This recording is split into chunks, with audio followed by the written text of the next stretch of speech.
A lot of people really want to get started with their investing right away.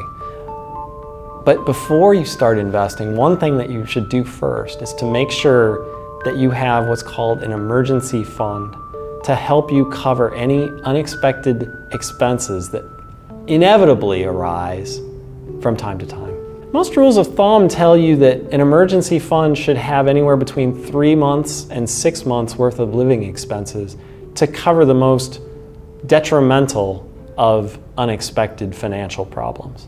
However, that can be a big challenge for people. And so you shouldn't let that rule of thumb stop you from putting aside even much smaller amounts. Any amount can mean the difference between being able to meet an unexpected need and having to take much more drastic measures in order to get through. There are different schools of thought about exactly where you should put money for an emergency fund. The obvious place to put money is in a bank savings account that has FDIC insurance. That way there's absolutely no chance that you will lose any of that money. It's worth it to accept even small interest rates on bank savings accounts in order to have the liquidity for money that you may need at a moment's notice. Another school of thought says that rather than having cash money available, one way of having a perfectly adequate emergency fund is to have credit available, whether in the form of credit card debt or less expensive forms of debt such as home equity lines of credit. The problem with using credit as part of your emergency fund is that if you're not able to repay it soon after you use it, then you may find yourself in a much bigger problem down the road.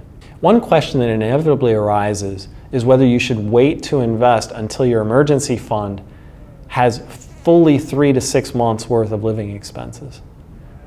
One thing that people should consider in answering that question is whether they're potentially missing out on incentives to invest.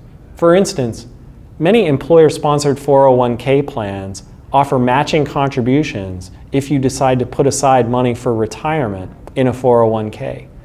If you instead take that money to fund an emergency fund, then you will miss out on those matching contributions, essentially giving up free money that your employer is giving you to save for retirement. How you balance those conflicting needs depends on your own personal situation. But don't make the mistake that so many people do by not having an emergency fund at all. Even if you end up not putting as much money in as some people would suggest, anything that you have could mean the difference between making it through a crisis situation and having it blow up in your face.